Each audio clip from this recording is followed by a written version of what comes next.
Hello and welcome to another episode of Bum with a Wrench. I'm your host Daniel, and on today's episode, hopefully we can get a lot of stuff done on this 65 hardtop in preparation for the power tour coming up this Friday. It is now Monday, and I've got quite a bit of work to do. So let's jump right into it.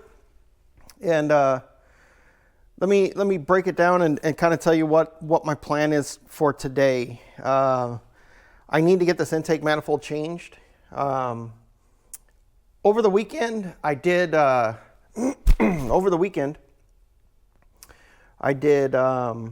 some work to the car. I got the battery tray replaced, and I mounted the booster to the car, just kind of dry fit basically. Just want to make sure everything worked, make sure everything fit, and that actually took quite a bit of time. It took up all day Sunday basically trying to get that thing to mount up correctly and everything to work correctly. And we'll go over that in a little bit because I want to kind of that's a good teaching tool. So you buy a booster master setup like this, and you think everything's all set up correctly, and you just adjust a few rods, put it in. There's a lot of stuff you got to go through and check to make sure it's all working properly, and that the manufacturing process when they actually put it together was done correctly, and it wasn't on this one. I not immediately but figured out pretty quickly that there were some problems with it, and simple easy fix, but something they missed in the factory. So let me get you in here and I'll show you what I did. So this is the booster. Again, it's just soft mounted in there.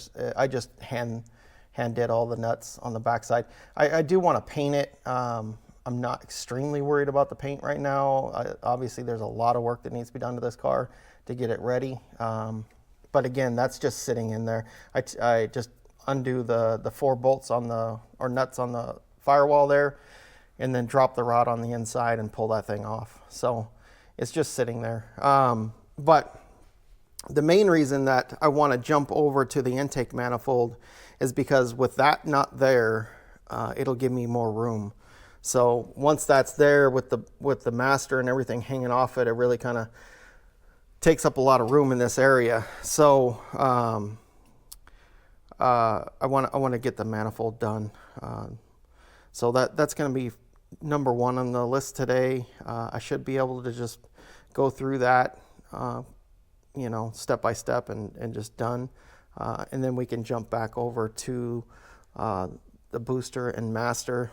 And I'm hoping I can get this done and this hard mounted today to where I come in tomorrow and all I have to do is run brake lines and then bleed the system. And then I have brakes. So once the brakes are really completed on this car, that's going to be that's the hard part done. After that is let's go over the list. So we did the front brakes, booster. I've got that soft mounted. That's just about done. I'm going to call that 95% done. Run new brake lines. Hopefully that's on Tuesday.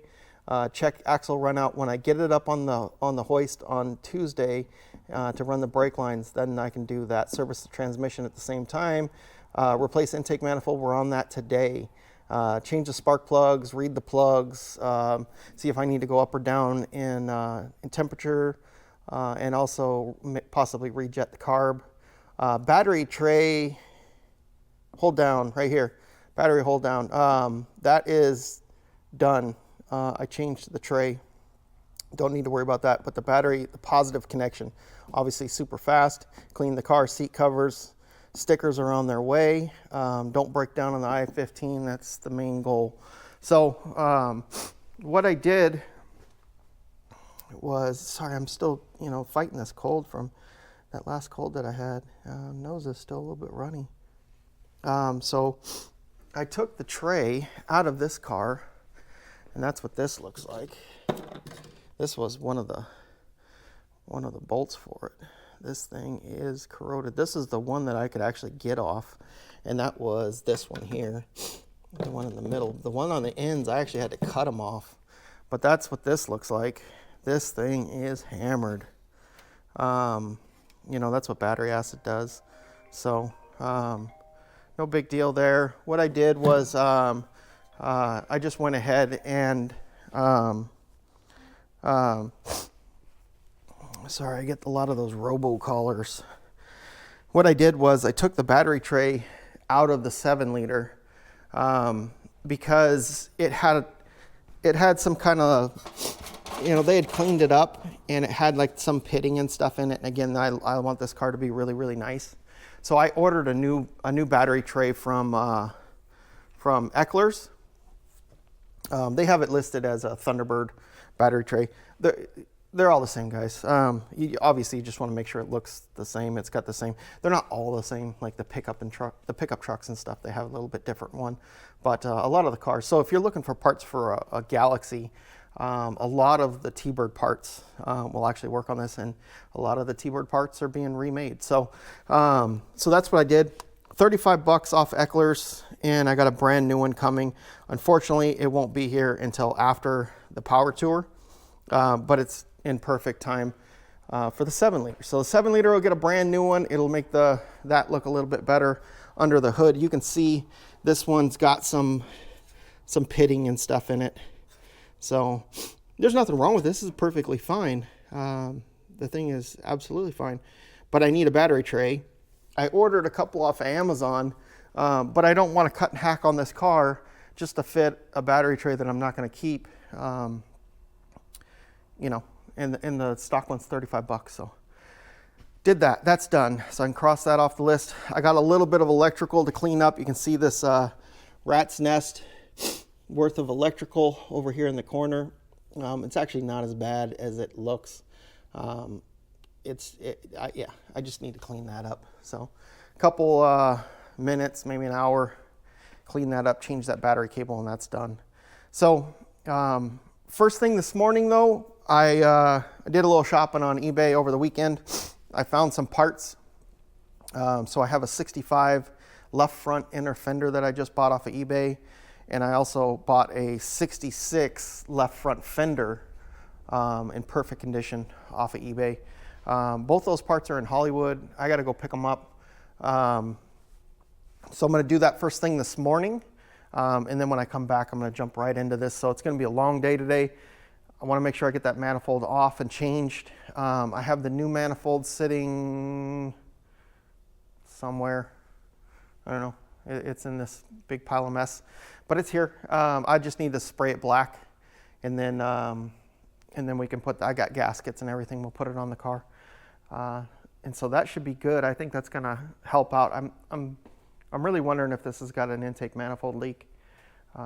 With those gigantic manifolds, it's easy to have a gasket slip. I don't think that's what happened, but when I built this engine, I had to remove the manifold, and when I pulled it off, all the gaskets stayed totally perfect. And so I'm like, okay, well, I just won't change them. I'll just put the manifold back on, because I forgot that windage tray or drip tray or whatever you want to call it that's in the valley.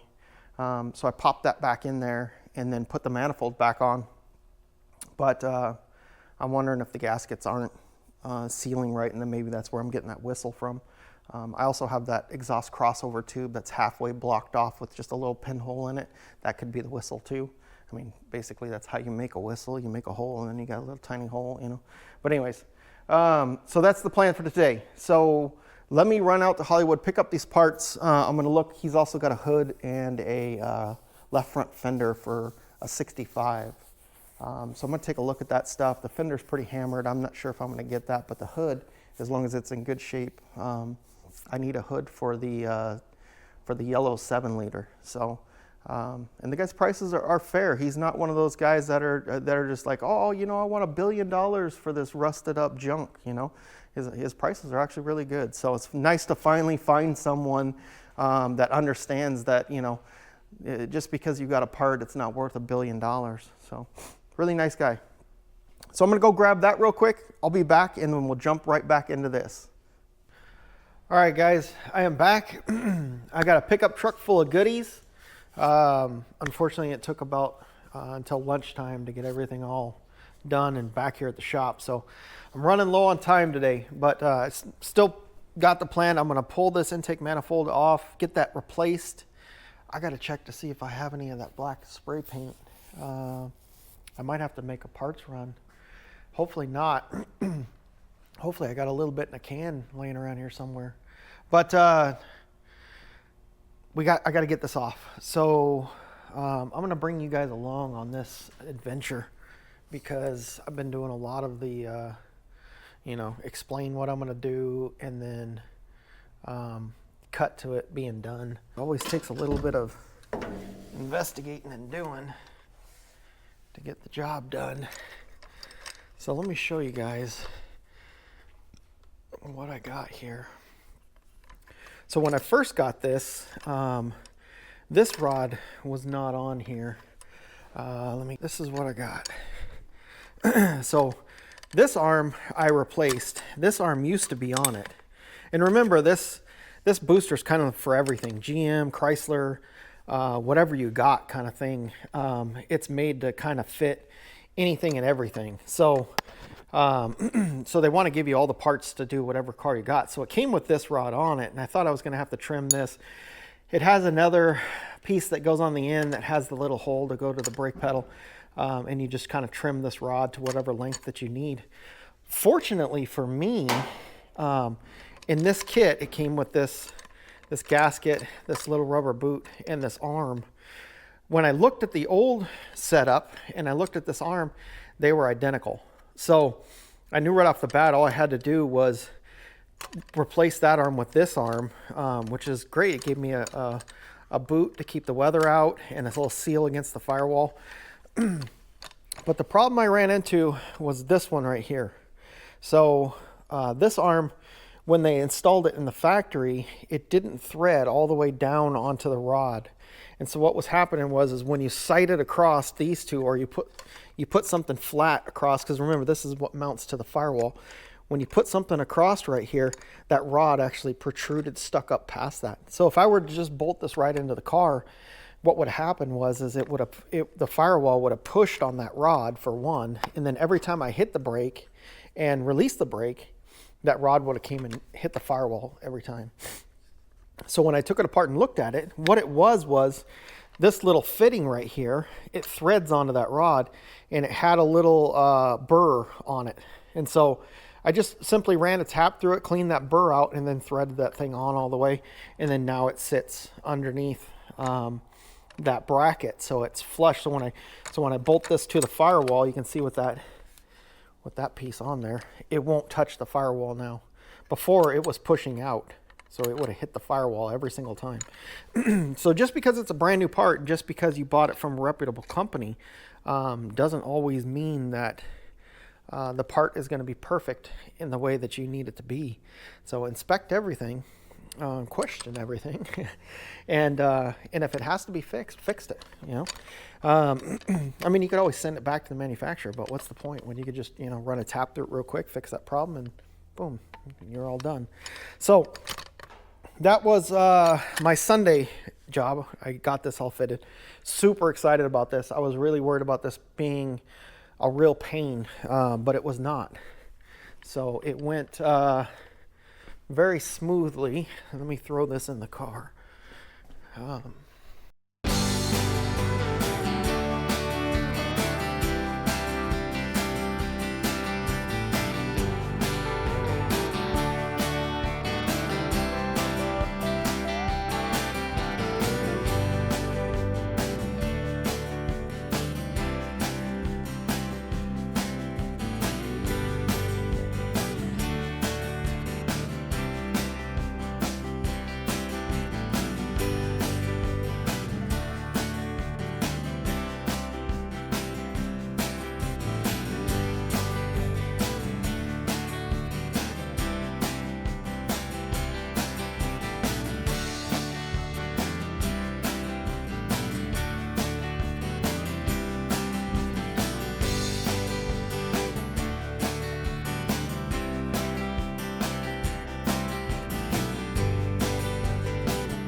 All right, that's gonna take a little bit of time to drain.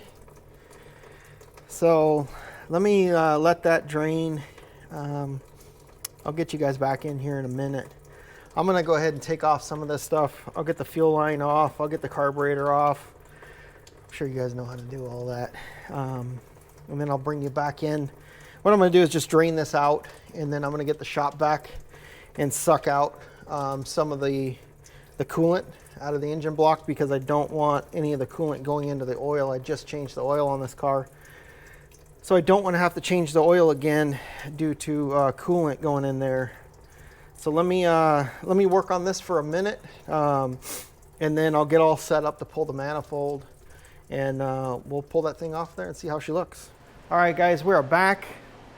I got all the bolts out of the intake. Intake's ready to lift off. With these, if you're unfamiliar with the FEs, let me get you in here so you can see what these are about. So because the FE is part of the cylinder head, you also have some of the push rods that go through the intake manifold. These are really kind of a pain in the butt design, because you got to disassemble everything just to get this manifold off. And then you'll notice I have the cherry picker hooked up to it. And you might be thinking to yourself, that is overkill. I can assure you it's not. Nope. That manifold is retardedly heavy. If you want to throw out, you know, all of the different vertebra in your back and blow your shoulder out and drop that thing on your radiator and smash your radiator, go ahead, you try and pick that thing up by hand. Look, I've known guys that do it. They stand in the engine compartment to do it. So I'm not going through all that. So I hook a cherry picker up to it, and then we'll go ahead and wrench this thing off of here.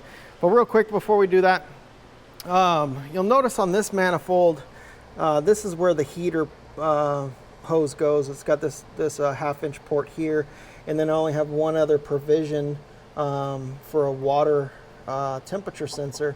This is where the stock sensor was. I removed it and put in a auto meter sensor. The new manifold that I have, I'm not sure what year car this is for, but I like it. It's pretty cool. The problem with it though is this is where the heater goes, and that one's a lot smaller. I think that's like a 5/8 instead of half-inch. I'll have to measure it. And then you have your stock provision here, but then you also have these two other ports, which is awesome. So I can put the stock gauge back in, and the idiot light on the dashboard will work, and I can run my auto meter, which is totally cool. I like that. This manifold's kind of neat. I don't like how small this is, but honestly, I don't really care how big the heater thing is, because I don't really ever use the heater. But I went around, just kind of cleaned up the surfaces, cleaned up the mating surface right here where they meet. This one was in really good condition. What I need to do with this manifold now is take it out and scrub it down with some soap and water, spray it off with some air, let it dry. I have a small can of, here it is. This is what I use all the time for black. So this is DE 1635. It's the Ford semi-gloss black. It's specific Ford semi-gloss black from Duplicolor. I like this paint. That's what the whole engine is painted, is that DE 1635. So there's a little bit left in this can. I might be able to do that manifold, but I think while this is drying, I'm gonna run up to the auto parts store. One, I'm gonna see if they have 5/8 90 degree, which I don't think they do. I think I've already been up there before looking for that. In fact, I think that's what I was looking for when we did that Fairlane with the 302. We did that intake manifold change. I was looking for that same fitting, and I think, if I remember right, I just bought a cheap aluminum one off of Amazon because they shipped it next day. So I might have to do that with this one until I can source a really nice stainless steel one like I had on the car originally. I like using quality parts. That way you're not fighting it down the road. So I'm tired. I've been at this just nonstop, just going at it. So trying to get this out. This is all the rocker assemblies for the car. Of course, I just covered them up, keep all the dust and dirt off of them. Make sure you keep all of these in line where they go. Same with all your push rods, you know. Make sure they stay all in line where they go. What I like to do, especially on the push rods, is I take them out of the engine one at a time. You have two hands, but only pick up one at a time, because odds are you're going to be thinking about something, your mind's going to slip, you're going to grab two of them, you're going to walk over, and you're going to forget which one goes where. So grab one at a time, stick it in the box, you know how it goes. These are actually really nice. I think I got these off of Amazon. I was really kind of concerned with the quality of these, but they're turning out to be really awesome. The wear on them's really good. Everything's perfect. So you'll notice these are non-adjustable. That's what the car had on it. So that's what I just put back on it. Hindsight, maybe I should have got the adjustable ones. I don't know. It doesn't tick and it runs just fine, so who cares? It's not a high horsepower engine. So let me get you back on the stand, and let's see what happens when we tug on this manifold. I just hooked it up. I haven't actually tried to remove it yet, so that's you're gonna be here with me. So if this whole thing gets all messed up, you'll see it along with me. So all right, here we go. I did suck the water out, so hopefully there's no more water in the manifold, but we'll see. Come on, girl. Make sure all the bolts are out.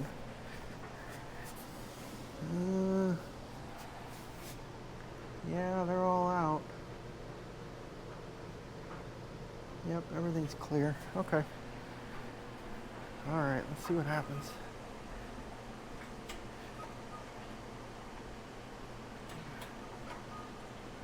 I don't want this thing to go flying up and hit my hood. Let me get a little pry bar in there. Pry on it. At least I know it was sealed good. You know? That's always good. Honestly, you know, one of the main reasons I'm changing this is just trying to find that stupid whistle. I don't know if you guys heard that when I was running it before, but that whistle is driving me absolutely bonkers. I cannot figure out where that's coming from. Apparently I have this thing freaking glued down tight, which is good. I don't want to be prying too hard on this thing.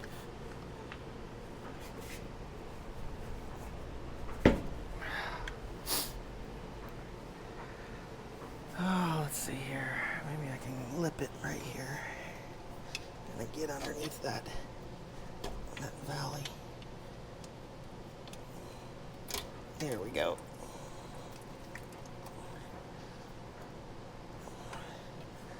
Stay off my expensive brand new fuel line. Look at the front of the car coming up. I'm telling you, these manifolds are retardedly heavy. There we go. Okay, take that out of there now. Oh, I do have that that water pump crossover hose. Now, when you're putting these back on, oh, that was what was holding it apparently. Hit the hood a little bit. So when you're putting these back on, don't worry about that stupid water pump hose. I'll have to trim it back a little bit, but basically what it'll do is it'll push this hose down, and then you just you got to pull it back, and it's a whole process, but I'll show you how to do that later. In fact, I'll probably end up taking that off all the way. But this thing, I guess, was sealed pretty good. That's good. I'll show you that one of the other reasons why I wanted to remove this as well. What do I got? Is that just the China wall back there? Yeah. Yep, there it is. I guess I had that sealed in nice and good. And I know there's a lot of guys that have worked on FEs that are out there watching me do this go, yep, that's exactly how you do that. Because engine hoist is the only way. And the only reason I haven't taken that other manifold out and cleaned it yet is because I dang near threw out my shoulder trying to get it up onto that table.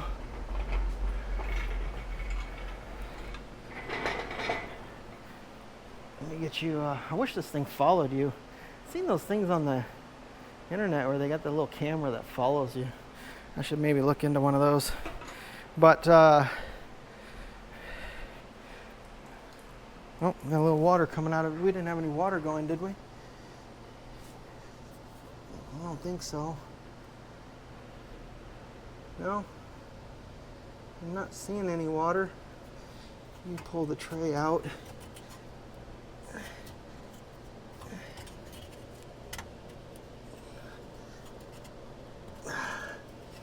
Let me get you in here so you can see what I'm doing. So I'm just basically, this is why, so when I initially built the motor, I forgot to put this tray back in. A lot of guys will take it out and just leave it out. Remember, these FEs, they have a lot of problems with oiling. So anything you can do to help it with oiling, do it. And so having this tray in here, what it does is it keeps the oil, when it splashes up, it pushes it back down into the engine. So, and rather than it getting stuck on the intake manifold on the bottom of the intake, it, a couple of those lifters popped out. Yeah, I got no water in there.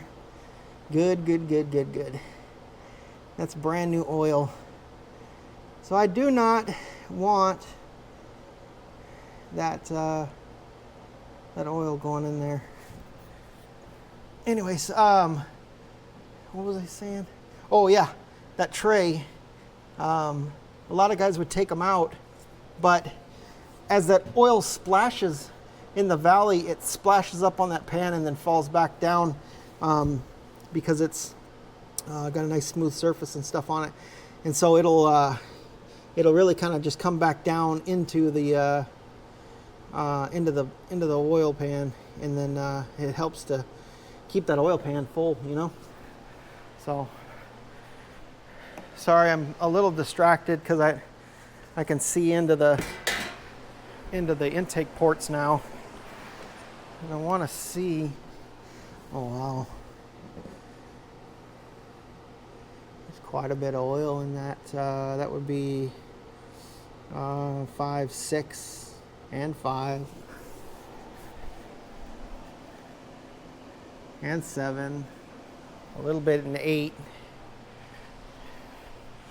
Huh. I just had these heads done, and I know the builder, but if there's oil, that would mean the valve guide seals? Huh. He put new guide seals. Yeah, I know the builder. It could have been, I guess the intake manifold could have been leaking. You know, just because it's stuck real good doesn't mean that it wasn't possibly leaking. I mean, I do see some wet like around that hole there. Let me kind of get you over here. Let me see around these. Yeah, you can kind of see wet encroaching in on the port. I mean, it could just be from me pulling it off. A little bit of water did get in there. Let me get that out. I don't want that going down there.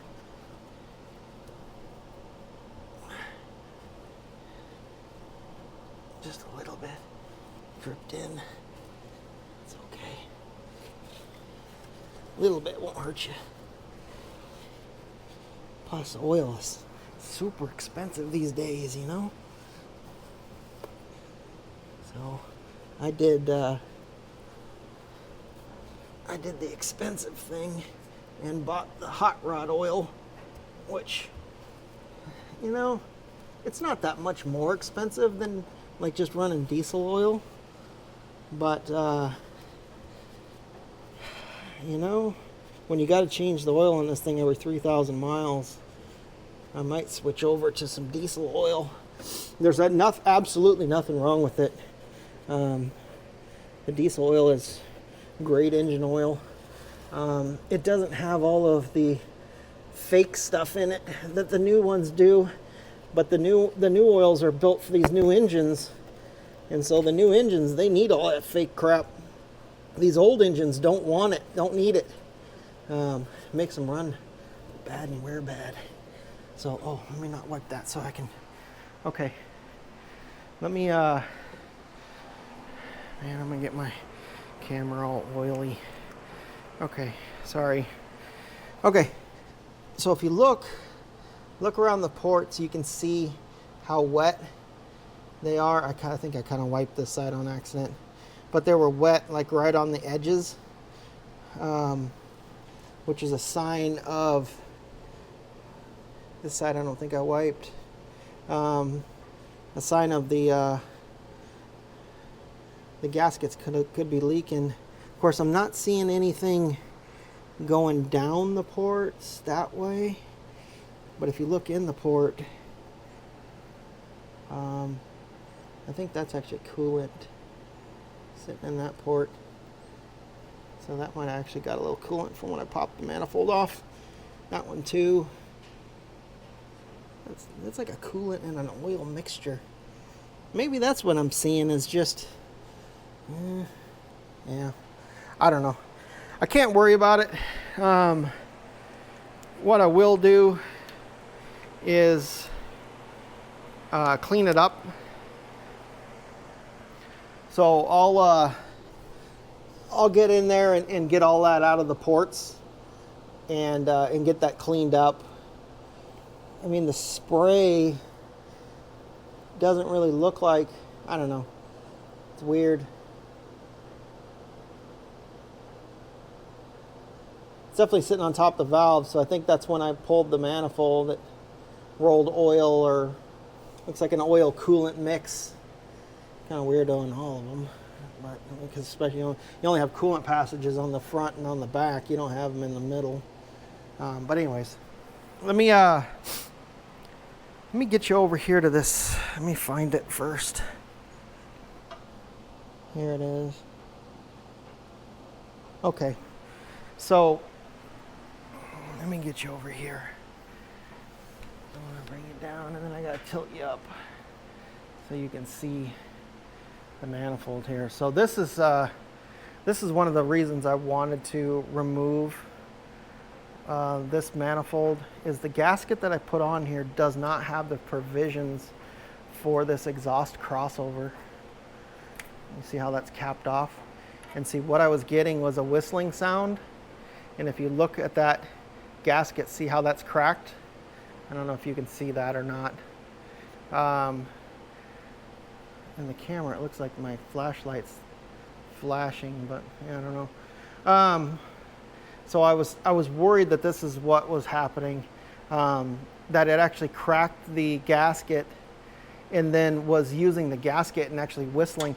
The other thing you'll notice is if you look up in there, this whole thing here is blocked off except for that little tiny hole there at the top. And of course, how do you make a whistle? You know, you make a passage with a little hole on one end. So I still think that this manifold was the reason. It's probably a combination of this gasket being cracked like that and it whistling through the gasket, and then also that hole right there. I'm hoping that's what it is, because this thing was absolutely driving me bonkers with the whistling sound. You know, you get this brand new engine that's sitting there going woo, you know, it's like, dude, come on. And, you know, it's this side, same thing. It's the passage on this side is better. You can see it doesn't have the blockage, but this side is still, I just cracked it by moving it. But so the new gaskets that I have the provisions for those ports. as well as the new intake manifold also has those ports, and they're not blocked off. You see this side's not, the other side was. So, but these gaskets all look pretty good. They're not really telling me anything. So I'm not gonna worry about it for now. Because one, I don't have the time to worry about it. I got to get this car back up and running so we can go to power tour. And it was running really good, wasn't smoking. Just that whistling was driving me insane, I'm telling you. Like, imagine you build a brand new engine, you fire it up and it goes woo, woo, woo. Sounds like you remember those poor man superchargers? People used to hook up speakers and, to the alternator to hear, wee, wee, wee. That's almost what it sounded like. It wasn't that bad. You could hear it a lot when you drove next to a wall. But when you were just driving it on the street and stuff, you really didn't notice it until you came to a stop. But man, I'm telling you, absolutely bonkers. So I'm gonna do two things. One, I'm gonna let you guys go for a minute. Then I'm gonna get this off of my cherry picker, and I'm gonna get that one onto the cherry picker. I'm gonna take it outside and wash it. I gotta run up to the auto parts store, grab another can of spray paint, and see if they have that heater hose fitting. If not, I gotta run and order that off of Amazon. And then I'm gonna clean up this engine block, get this thing ready to accept the new manifold. We'll drop that down on there and get that done. So this is a large part of what I need to do today. Remember that brake booster is already basically done. All I gotta do is bolt that in place. That's like maybe a half hour, 45 minutes and finished. So this is really what I need to get done today so that I can get to the brake lines tomorrow. I have to get those brake lines done by Tuesday. Wednesday is gonna be sealing up all of the oil seals and cleaning the car and basically getting it ready. I might do some cleaning of the car and putting the stickers on Thursday, but that's the shakedown day. Everything has to work by Thursday. So, and of course, Friday morning, we're gonna be at Power Tour. So let me get working on this, and then I'm gonna get right back with you guys.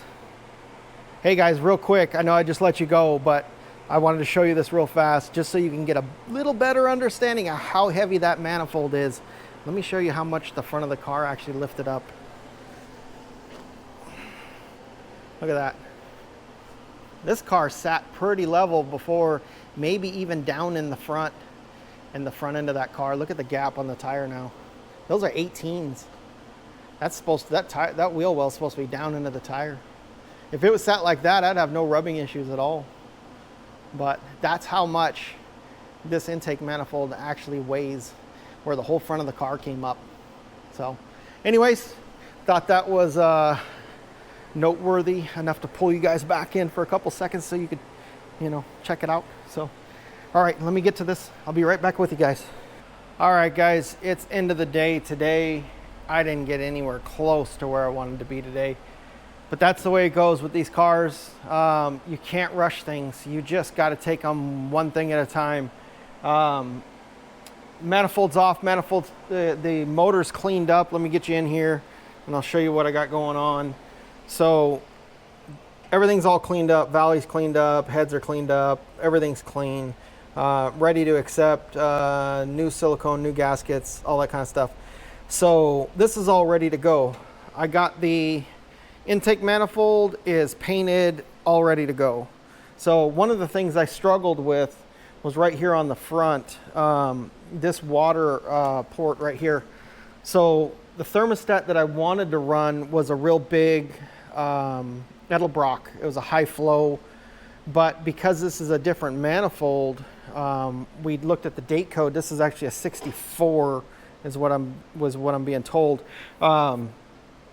It had a smaller opening. Now I could have got the Dremel out and Dremeled it out, and I really just don't have time for that.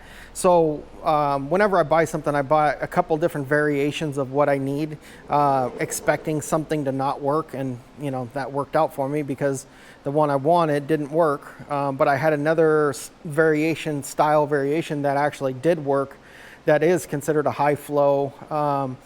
The design is okay. It was made by this this EMP Stewart Components. I don't know. Yeah, we'll give it a shot. It's a 160. It's supposed to be a high flow, so hopefully that works out. This thing's pretty much ready to go. I got one more coat of paint to put on it, and then I can go ahead and drop it onto the motor. I have the gaskets laid out. I checked those, made sure everything was good as far as those go. Everything's ready.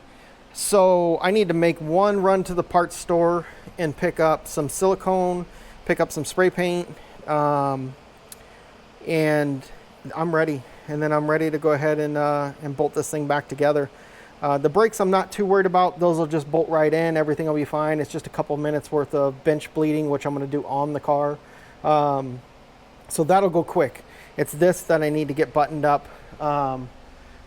I'm sure I'm going to run into some more issues. I still got to figure out this this heater barb, which I will get figured out. So those are things that you have to expect when you're doing this stuff. But let me run to the parts store. That's going to be it for today. I'll see you guys first thing in the morning, and we'll get this buttoned up and get this thing on the hoist and start doing brake lines right away. So I'll see you guys in the morning. All right, guys. It is next week after the power tour. I gotta try and not give away anything. So, but one thing I did notice is that I recorded a lot of video in the week leading up to the power tour, and probably, well, the power tour, I'm, you know, again, I don't want to say too much. So, you know, basically what I'm saying is that I did a lot of recording without thinking about how it was going to actually play out in the whole process of editing, you know, pushing it out to YouTube.